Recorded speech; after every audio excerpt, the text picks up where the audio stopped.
오늘은 다음 주 토요일 날 강연회 하는 컨셉을 약간 사전 예습 개념으로 준비했는데요. 제가 토요일마다 강연할 때, 한 달에 한 번씩 할 때 뭐 성장주 강의를 할 때도 있고, 또는 뭐 팔테크에 의해서 뭐 삼박자 분석에 의해서 이렇게 하는 적이 많이 있는데요. 이번 주, 그러니까 다음 주에는 탑다운에 의해서 업종을 먼저 발견을 하고 그 업종 내에 어떻게 내가 매수할 종목을 찾는지에 대해서 강의를 할 예정이에요. 그래서 한 8가지 테마를 어떻게 잡아냈는지 그 테마에서 과연 내가 어떤 종목을 매수할 건지를 선정하는 방법을 보여드릴 건데, 오늘은 8테마를 다 하지 않고 2가지 게임하고 엔터를 할 거예요. 이게 지금 엔터잖아요. 네, 오늘은 엔터도 좀 강하긴 하지만 어제 사실 엔터가 강했고 오늘은 게임이 엄청 강하거든요. 이게 지금 게임이에요. 그럼 이걸 제가 오늘 뽑은 게 아니란 말이에요. 다음 주 토요일 날 할 테마를 이미 저는 그저께 말을 했어요. 무조건 게임하고 엔터 늘 거다. 근데 그걸 벌써 2, 3일 전에 했는데 어제는 엔터가 굉장히 많이 올랐고 오늘은 지금 이게 게임주라고요. 그럼 여기서 탑다운이 왜 중요한지는 벌써 그냥 실전으로 끝났죠. 2,000 종목 중에 아무거나 사면은 이런 확률이 나오지 않잖아요. 지금 이거는 내가 2,000 종목 중에 게임주를 아무거나 샀다, 무조건 먹었잖아요. 이게 탑다운이에요. 탑다운은 2,000 종목 중에 하나를 골라내는 건데 그 확률이 굉장히 어려운 거죠. 2,000 종목 중에 베스트가 뭘까? 너무 어렵죠. 비교하려면 2,000 종목 중에 탑 1을 골라야 되니까. 근데 탑다운으로 먼저 업종을 픽스를 해버리면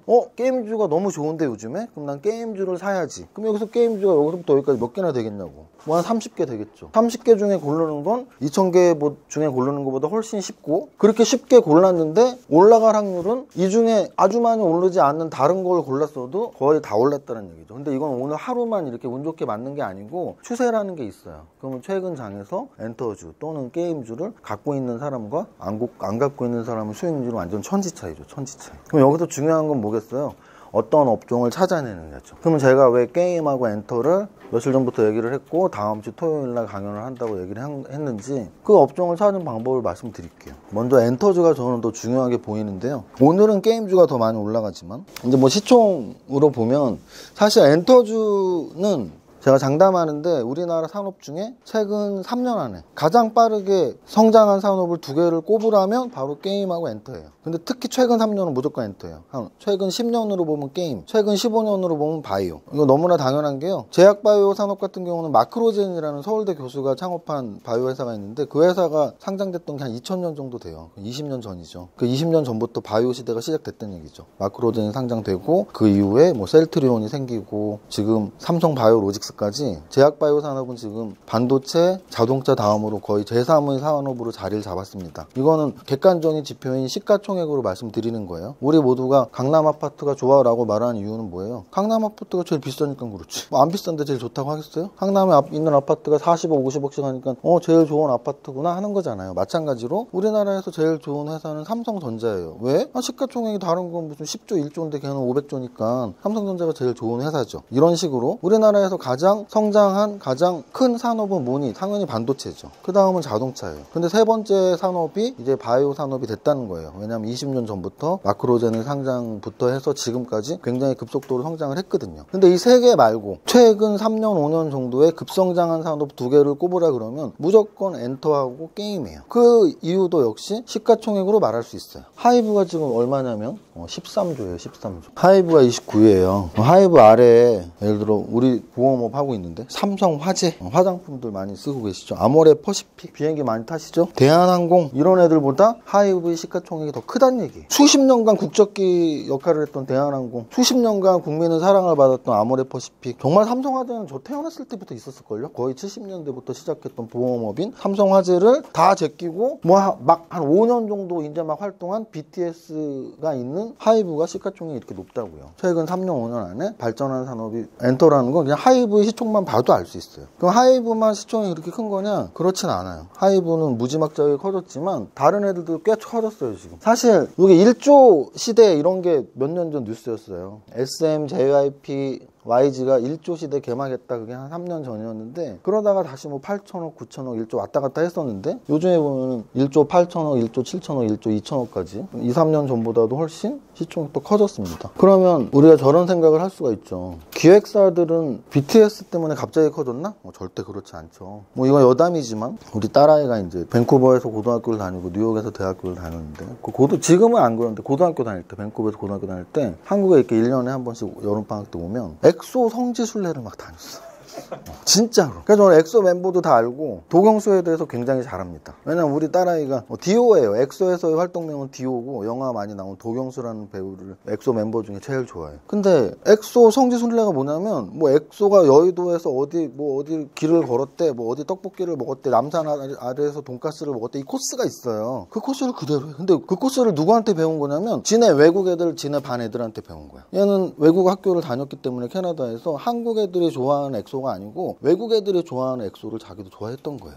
그래서 한국에 와서 외국인들이 하듯이 그 성지순례를 막 하고 다닌 거야. 엑소가 그 정도였는데 지금 BTS는 어느 정도냐고. 엑소가 포함된 SM이 지금 1조 8천억인데 13조란 얘기는 10배란 얘기잖아요. 그래서 뭐 유럽하고 미국에서 뭐 공연만 하면 난리 났었잖아. BTS가 빌보드 차트 뭐 1위도 하고. 굉장히 이제 이게 어떤 내용이냐면 우리가 어렸을 때 헐리우드 영화는 마켓이 달라 이런 말 굉장히 많이 했었어. 아시아 영화하고 헐리우드 영화의 가장 큰 차이점은 마켓이 달라. 마켓이 달라는 뭐냐면 제작비가 10배, 100배가 차이가 난다는 얘기예요. 왜? 아니 한국 영화는 한국 사람들만 보는데 미국 영화는 전 세계 사람이 본다는 얘기죠. 마켓이 다르니까 회사의 규모도 다른 거예요. 전 세계 사람들이 구글을 하는데 한국 사람만 네이버를 하는 거죠. 전 세계 사람이 애플 아이폰을 쓰는데 뭐 아시아 정도가 갤럭시를 많이 쓰는 거죠. 근데 그거를 깨트린 게 이제 글로벌 기업이 돼버리는 거죠. 하이브가. 전 세계 사람이 BTS를 좋아해요. 어찌 보면은 한국 사람보다 더 좋아하는 거죠. 그래서 하이브의 등장과 BTS의 등장이 사실은 과거부터 있었던, 어찌 보면 JYP에서는 실패로 끝났지만 언더걸스가 가서 막 표 팔고 했었다면서요. 그런 게 다 이제 누적이 된 거죠. 만약에 그렇다고 봤을 때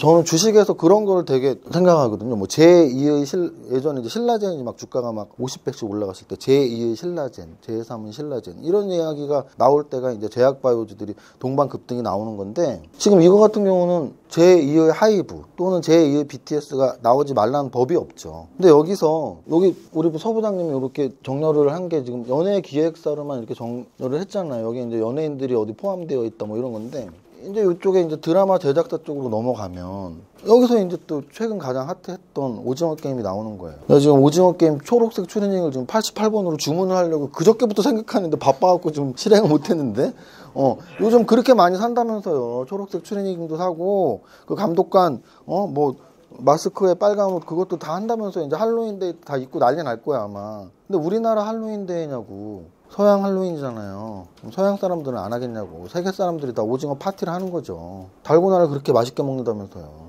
우리 한국 사람들 건강에 나쁘다고 먹지도 않는 거. 설탕 덩어리로 그렇게 그 기계를 뭐 10만 원 주고 사서 먹고 있다며. 그게 바로 문화의 수출이거든요.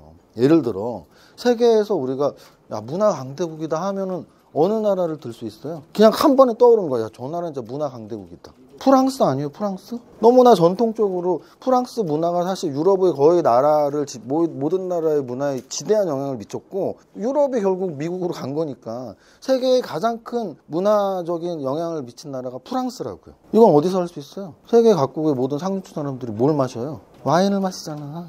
프랑스 왕들이 먹었던 와인을 마시는 거예요. 세계에서 가장 비싼 와인도 프랑스 로마네 꽁티잖아요. 한 병에 3천만 원. 여러분들이 그렇게 많이 알고 있는 모에시앙동 또는 그거의 프리미엄급 동페리뇽 이런 것도 다 프랑스의 샴페인이잖아요. 샴페인이란 말 자체가 프랑스의 샹파뉴 지역이에요. 그래서 사실은 이제는 법적으로 우리가 샴페인이라고 함부로 못해요. 샴페인 지역, 샹파뉴 지역에서 난 것만 샴페인이라고. 우리 예전에 어렸을 때 기억해보면 빵집 가서 뭐 케이크 살 때 샴페인 하나 주세요 이렇게 하고 샀단 말이야. 요즘은 샴페인 하나 주세요라는 말을 할 수가 없습니다. 물론 한다고 잡혀가는 건 아니지만, 우리가 영광에서 난 굴비만 영광굴비라고 하잖아요. 다른 지역에서 난 굴비를 영광굴비라고 하면 사기꾼이잖아. 똑같은 거예요. 스파클링 와인 중에 샹파뉴 지역에서 난 와인이 샴페인인 거예요. 우리는 알게 모르게 그 프랑스의 영향을 받고 있어. 와인을 마시면서. 또는 여러분들이 제일 좋아하는 명품들. 루이비통이 뭐예요? 프랑스 명품 회사잖아요. 그러면 제가 어제 유튜브에서도 말을 했는데 댓글에 그거 몰랐어요 이러던데. LVMH가 루이비통의 원래 회사 이름이에요. 그럼 앞에 루이비통이니까 LV는 루이비통이야. 그럼 MH는 왜 붙었어? 뭐 이런 거잖아요. 그 M이 모에샹동이고 H가 헤네시란 말이에요. 헤네시는 프랑스의 대표적인 꼬냑 회사, 모에샹동은 프랑스의 대표적인 샴페인 회사. 술을 만들고 명품을 만드는 게 하나의 회사가 된 게 공통점이 뭐예요? 그게 문화라고요. 술, 음악, 패션, 그게 다 문화라는 거죠. 그러면은 저는 이 엔터주의 상승을 문화의 가치가 올라간다라는 거로 보면은 이제 여기서 K 관련주라는 말들이 나오는데 예전부터 저는 K 관련주를 5개로 꼽고 있었거든요. K 엔터, K 게임, K 푸드, K 패션, K 뷰티까지. 이 중에 사실은 가장 먼저 떴던 거는 K 뷰티였어요. K 뷰티가 2015년 그때 아모레 퍼시픽이 주가가 한 20배씩 올랐었고, 마스크팩이 그때 처음 시작했었는데 마스크팩을 만들었던 산성 LNS라는 회사가 있었는데 거기 주가가 100배가 올랐었어요. 왜냐면 우리나라에서 팔리지도 않던 그 마스크팩이 중국에서 대박이 났었거든요. 오리온 같은 거예요. 우리나라에서 초코파이가 잘 팔리긴 하지만 중국에서 훨씬 많은 초코파이가 팔리거든요. 그래서 우리나라 화장품이 우리나라에서 많이 써서 올라간 게 아니고 중국 사람들이 많이 사서 올라간 거죠. K뷰티가 가장 먼저 2015년에 올랐던 거고, 그다음에 이제 K엔터, 하이브를 중심으로 요즘에 특히 빛을 발하고 있었던 차에 오징어 게임이 나와버린 거죠. 오징어 게임이 나오니까 어젠가 오늘 뉴스에 있던데 넷플릭스 회장이 초록색 추리닝 입고 인터뷰했어. 이건 진짜 세계적인 일이에요. 그 추리닝이 뭐라고 그걸 입고 인터뷰를 해. 그래서 K엔터는 저는 그렇게 보는 거죠. 누적이 된 거다. 겨울연가에 배용준이 있었고, 뭐 엑소가 있었고, 뭐 동방신기가 있었고, BTS가 있었고, 기생충이 있으니까 오징어 게임이 있는 거다. 그럼 여기서 끝나겠냐고. 루이비통을 여러분들이 뭐 오래 좋아한 거예요? 몇십 년 전부터 루이비통만 샀어, 부자들은. 몇십 년 전부터 부자들은 벤츠를 샀던 거고, 몇십 년 전부터 동페르뇽만 마신 거예요, 부자들은. 그 문화라는 건 쉽게 바뀌지가 않아요. 그래서 한류가 대단한 거예요. 그럼 이 추세가 계속 상승 추세라면 우리나라의 드라마가 더욱더 넷플릭스에서 사랑을 받고 우리나라의 아이돌 그룹들이 더욱더 세계적으로 사랑을 받는 시대가 된 거예요. 그래서 엔터주는 여태까지 굉장히 빠른 성장을 했고 앞으로도 빠른 성장을 한다라고 저는 생각을 하는 거죠. 그래서 엔터주를 탑다운 관점상 이렇게 분석을 한 겁니다. 시가총액 상위 그룹이 13조짜리가 생겼네. 다른 애들도 1조 넘는 게 많이 생겼네. 이런 게 이제 기본적인 펀더멘털적으로 좋은 회사들이 많이 생겼네. 재료 가치로 BTS가 무슨 빌보드에서 맨날 1등을 한다 그러더만 넷플릭스 1등까지 오징어 게임이 하고 있어? 그럼 엔터주는 재료도 좋고 기업 가치도 좋고, 근데 차트도 좋겠죠. 당연히 우상향하고 있으니까. 그래서 삼박자가 맞는 업종이 바로 엔터주예요. 이렇게 이제 산업을 먼저 고르는 겁니다. 그럼 산업을 고른 다음엔 이 중에서 뭘 살까를 봐야죠. 그럼 뭘 살까는 역시 3박자로 보면 돼요. 재무제표도 보고 차트도 보고 재료도 보고. 그리고 또 하나는 시가총액이 중요해요. 그래서 장이 굉장히 큰 장이 오고 좋은 장이 왔을 땐 좀 시가총액이 굵직한 하이브 같은 거 또는 JIP 이런 애들로 노리면 되고, 장이 좀 안 좋은데 요즘에 그럼 1조 이상짜리보다는 뭐 한 1천억 2천억짜리를 노리면 되고. 그러면 그런 비교를 간단히 해드려 보면 이게 이제 하이브예요. 하이브. 하이브는 최근에 더 상승 탄력이 강화돼서 전고점을 뚫었으니까 차트도 되게 좋고 재료 가치도 좋아요. 특히 메타버스랑 연결된 재료 가치가 굉장히 좋은 거죠. 그리고 또 BTS가 있다라는 것 자체가 일단 시가총액 10조를 먹고 들어가게 했으니까. 그래서 만약에 좀 우량주, 예를 들어 난 삼성전자 좋아하는데 라는 정도의 사람들이라면 엔터에서 그냥 하이브 사는 게 제일 좋을 수도 있죠. 시가총액이 가장 크고 안전한 종목을 좋아한다면. 근데 이제 지금 장이 그렇게 막 강하고 상승 탄력이 강한 장이 아니라서 난 좀 가벼운 거 사고 싶은데 그럼 이제 시총을 좀 더 내려야 돼요. 이제 JYP가 또 이렇게 오르고 있어요. 우리 트와이스가 또 열심히 하고 있다는데 일을. YG는 블랙핑크의 YG죠. 사실은 생활 속의 종목 발굴법이 주린이들한테는 가장 쉬운 주식 투자법인데 생활 속의 종목 발굴이 가장 잘 먹히는 쪽이 소비주 쪽이에요. 그럼 뭐 음식료 또는 의류, 화장품, 아까 말했던 K 관련주들이 대부분이 다 소비주인 거죠. 그래서 소비주들을 관찰을 잘 하려면 열심히 써보면 됩니다. 그러면 엔터주 공략 잘 하려면 드라마 좋아하고 노래 좋아하면 돼요. 몇 개 다 외우고 있잖아. 지금 넷플릭스에서 오징어 게임 끝나고 마이네임 하고 있는데 차기작이 대표적인 게 지옥이라고 있대요. 그래서 배우까지 다 외웠어 지금. 지옥의 배우 유아인, 박정민, 김현주 연기파들이 잘 나오고 있죠. 지옥 J컨텐츠리 자회사가 만들고. 송혜교 드라마 나온대. 송혜교 드라마 SBS에서 사마 네트워크에서 만든대요. 지리산 나온대. 지리산 주지훈하고 천지연하고 킹덤을 만든 김은희 작가의 작품. 이런 정도 외워두면 드라마도 재밌게 보고 주식 투자에도 도움되고, 이런 게 생활 속의 종목 발굴법이거든요. 그러니까 예를 들어 피부과나 성형외과 가면서 거기 있는 기기들이나 제품들이 너무 좋았다.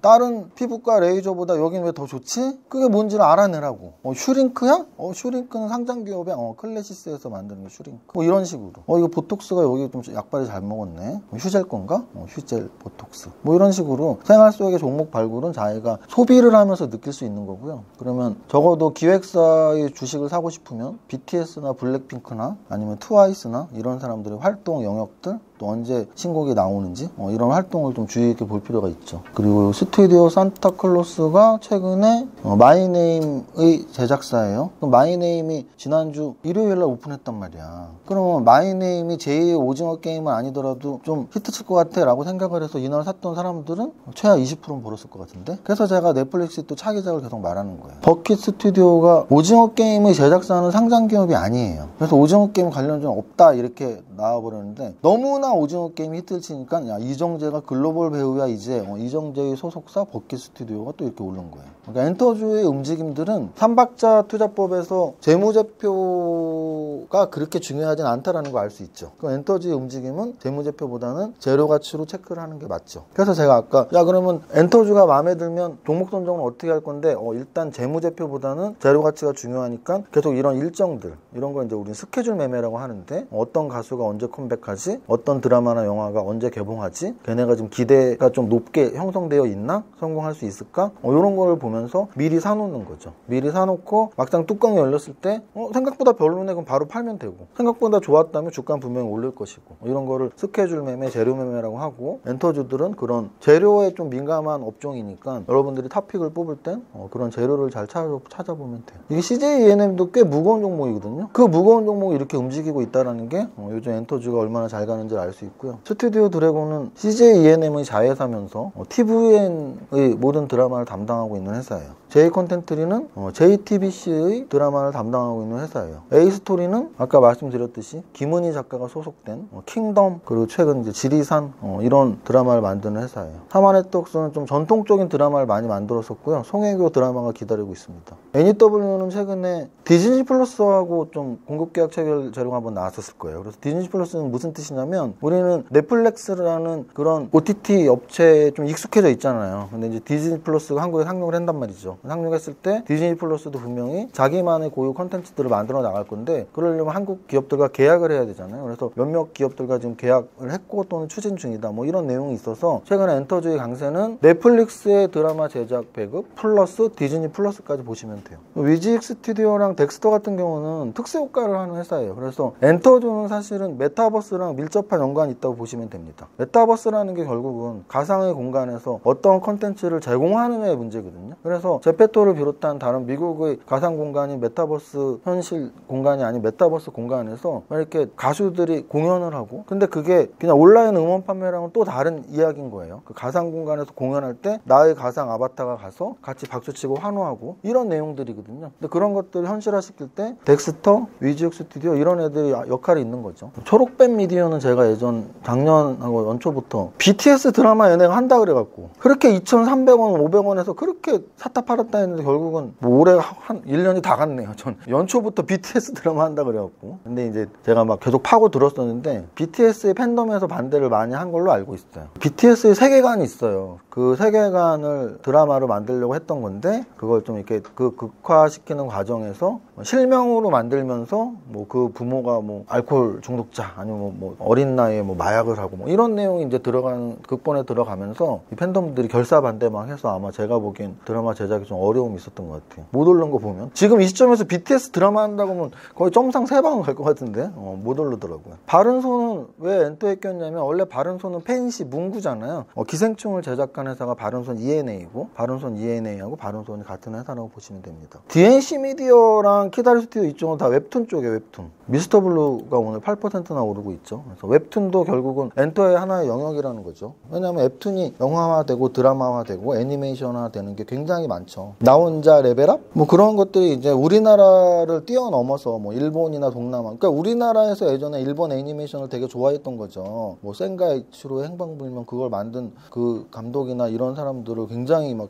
이렇게 추종하는 사람들이 많았던 것처럼, 뭐 우리나라 웹툰을 이제 굉장히 좋아하는 아시아권을 넘어서 이제 세계적으로 또 뻗칠 수가 있는 거죠. 그래서 이런 것들을 다 봤을 때 엔터주는 굉장히 좀 성장성이 높은 산업이고, 또 하나의 논리는 이제 지금 10월이잖아요. 이제 11, 12월 되면 저도 뭐 신문 인터뷰나 이런 거 많이 해봤는데 질문이 딱 그래요. 보통 연말이나 이럴 때 인터뷰하면 내년에 관심 갖고 있는 업종 하나만 말해주세요. 뭐 3개만 말해주세요. 이런 굉장히 이제 다 신문 인터뷰 기사화, 뭐 또는 증권사 리포트들도 2022년을 대비한 유망업종 베스트 3 이런 게 계속 나올 거거든요. 그래서 제가 장담하는데 시장을 좀 읽는 사람이라면 엔터를 포함 안 시킬 수가 없어. 그러면 그런 전문가들이 엔터도 되게 좋을 것 같아요 라고 말하는 것들이 시장에서는 다 또 약발이 먹히는 거예요. 괜히 전문가는 아니니까. 그래서 그런 여러 가지 이유에 의해서 엔터주는 현재 가장 중요한 탑픽 업종이면서, 이 탑픽 업종에서 종목을 구할 때는 먼저 시가총액을 봐라. 장이 좀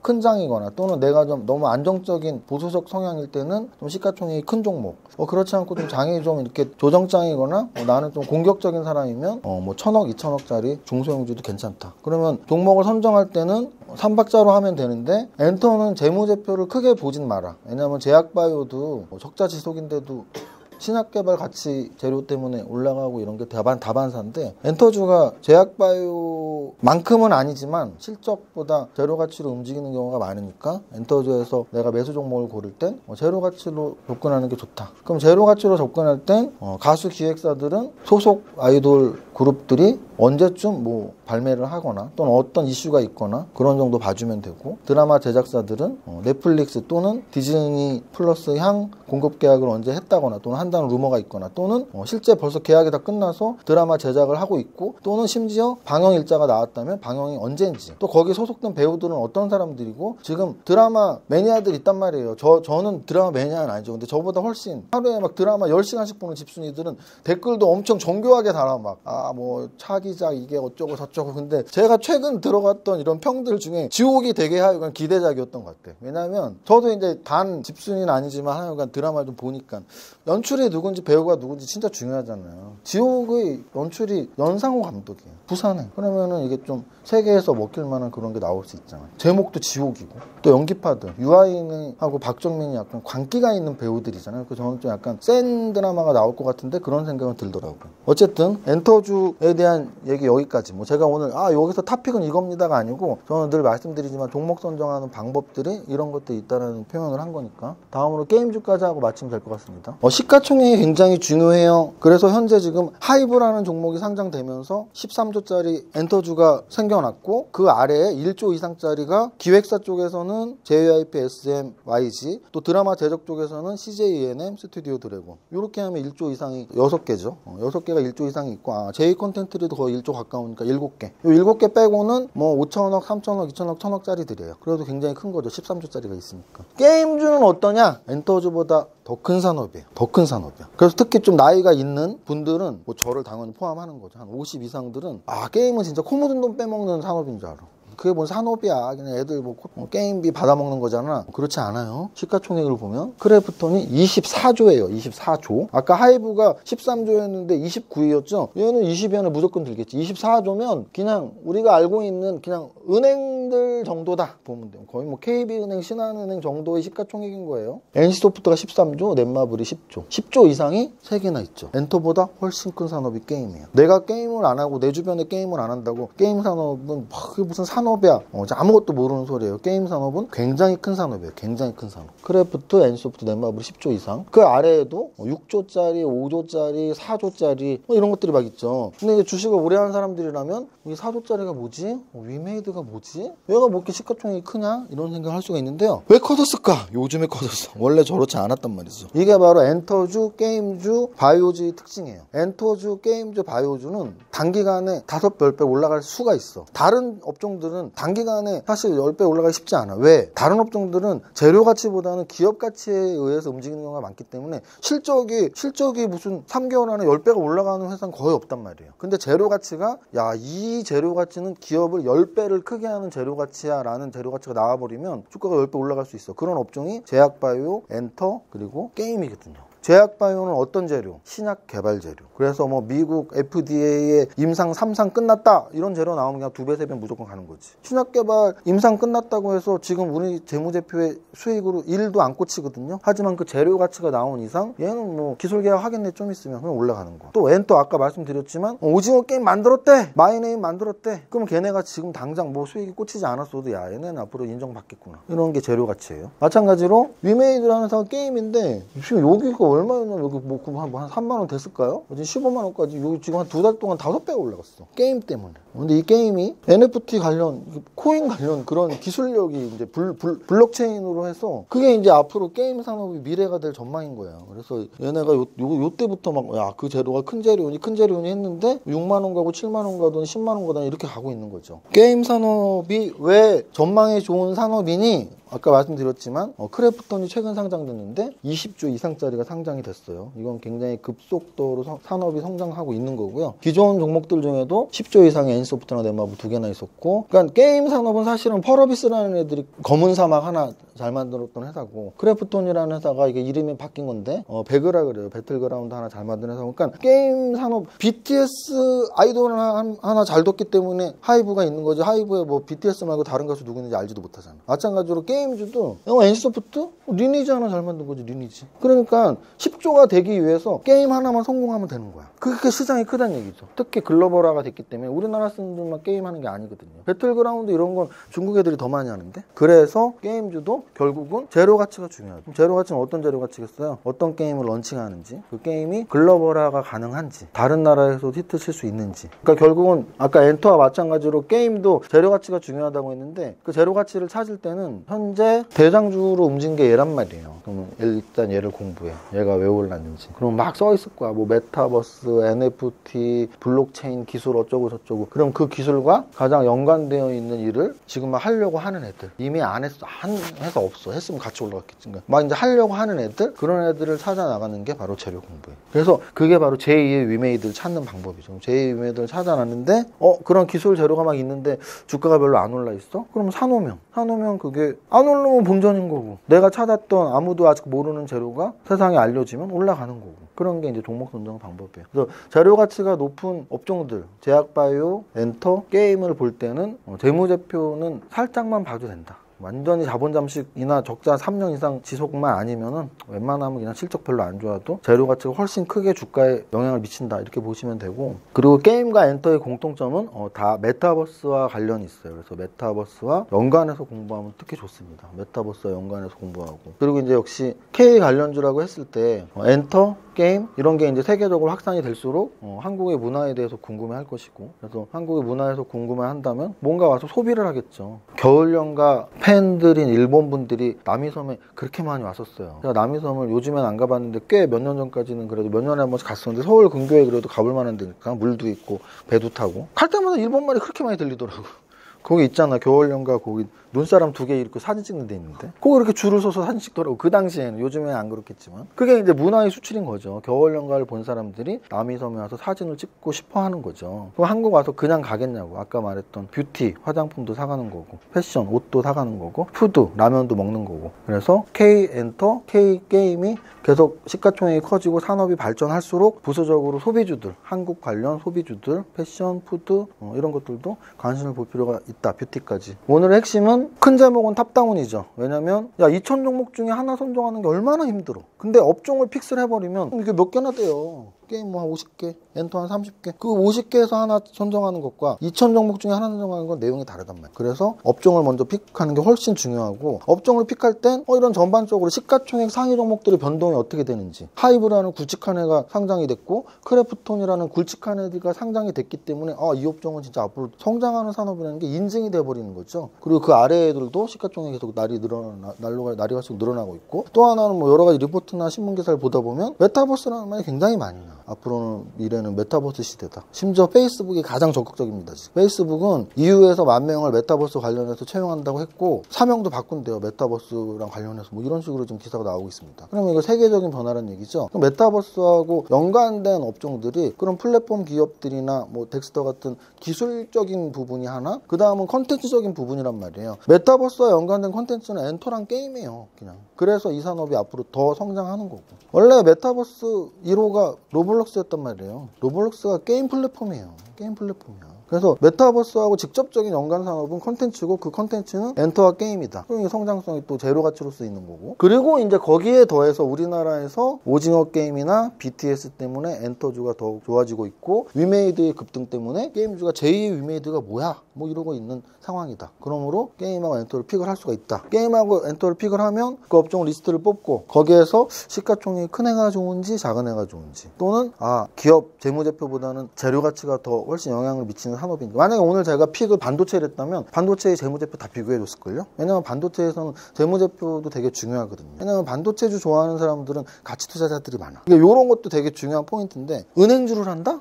은행주는 그냥 무조건 재무제표로만 접근해도 돼요. 왜? 가치 투자자가 하겠지. 그럼 뭐 제로 매매자가 하겠어요? 은행에 뭔 재료가 있다고. 그러면 엔터랑 제약바이오랑 게임은 누가 하겠어? 가치 투자 한다고? 별로 안 할걸? 가치 투자자가 적자 지속 기업에 아무 재무제표에 이익도 안 나는 회사 왜 사? 그러면 결국 이 업종을 사는 애들은 제로 매매자들이라고. 재료 매매자들이니까 나도 재료 매매자라고 생각하고 종목을 픽을 해야지. 그래서 재무제표는 적당히 기본빵만 해주면 재료 가치가 훨씬 큰 거예요. 근데 만약에 뭐 반도체나 화학을 본다. 그쪽은 저퍼주들도 많고 가치 투자자들이 많이 투자하는 업종이니까 그쪽 볼 때는 재무제표를 무조건 봐지. 그래서 오늘 제가 설명했던 건 픽을 하고 그 산업의 특성을 정확히 이해해서 3박자 중에 얘는 재료 가치가 더 중요하네. 재료 열심히 찾자. 그래서 게임에서는 위메이드와 비슷한 산업 또는 앞으로 어떤 신규 게임 런칭을 하는 회사가 있는지, 엔터에서는 제2 오징어 게임, 즉 넷플릭스나 디즈니 플러스에 들어가는 애들 또는 기획사 쪽이라면 가수들이 앞으로 어떤 활동이 예정되어 있는지, 그런 게 종목 선정 방법입니다. 마치 제약바이오에서는 앞으로 신약 개발